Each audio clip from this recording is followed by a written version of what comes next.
カターダからの伝承によると、アナス・ブン・マーリ君は、ザイド・ブン・サービットが彼に次のように語ったと伝えました。彼らは預言者、彼にアッターの平安と祝福あれと共にスフール、夜明け前の食事をとり、それから立ち上がって礼拝に向かいました。私、カターダウは、その二つの、食事と礼拝の間にはどれくらいの時間がありましたか、と尋ねると、彼は、50から60、すなわち、クルアーンの説、アーヤを読唱するくらいの時間でした、と答えました。サヒーフ・アルブハーリー第575ハディース。カターダからの伝承によると、アナス・ブン・マーリクは次のように語りました。アッターの預言者、彼にアッターの平安と祝福あれとザイド・ブン・サービットはスフール、夜明け前の食事をとりました。そして二人がスフールを終えると、アッターの預言者、彼にアッターの平安と祝福あれは立ち上がって礼拝に向かい、礼拝を行われました。私たちはアナスに、二人がスフールを終えてから礼拝に入るまでの間には、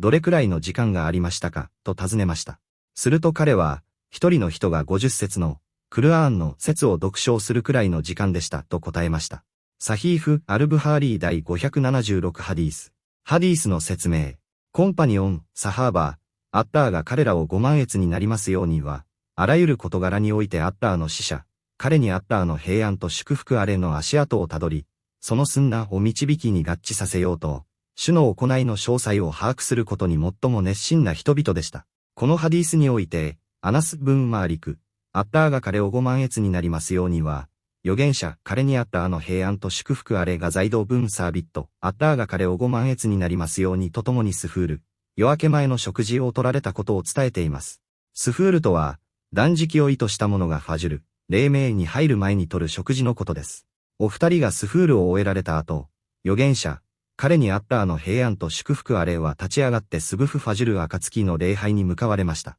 その場にいた人々がアナス・ブン・マーリク、アッターが彼をご満悦になりますように対し、アッターの使者、彼にアッターの平安と祝福あれのスフールからファジュルの礼拝までの時間はどのくらいであったかを尋ねると、彼は彼らの通常の読唱速度で、クルアーンの50節を読唱するくらいの時間であったと答えました。このハディースから示されること、預言者、彼にアッターの平安と祝福あれがコンパニオンと共に食事を取られるなど、彼らに対して示された優れたお付き合いと慈しみ、スフールの時間をファジュル、黎明の直前まで遅らせることの推奨。スフールを共に集まって取ることの奨励。コンパニオンたちの時間が常に崇拝行為で満たされていたことの示唆。スブフ、行の開始時刻が黎明、ファジュルの到来であることの明示。なぜなら、その時刻こそが断食者にとって飲食が禁止される時間だからです。ハディースから得られる教訓と益、フワーアイド。スフールを黎明の直前まで遅らせることの有利性。食事を遅らせることで身体への栄養面での恩恵が最大となり、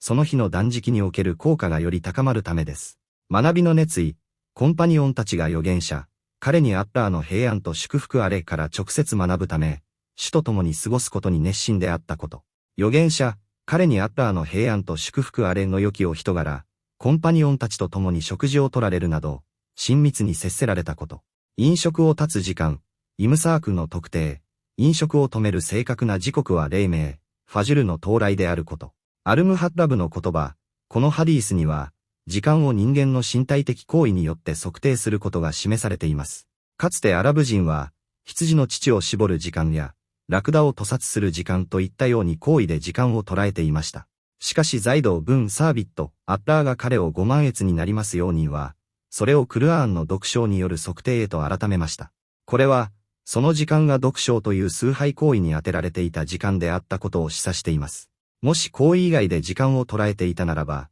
例えば、何度あるいは、時間の15分の1などと言っていたはずです。イブン・アブー・ジャムラの言葉、預言者、彼にアッターの平安と祝福あれは、常に自らの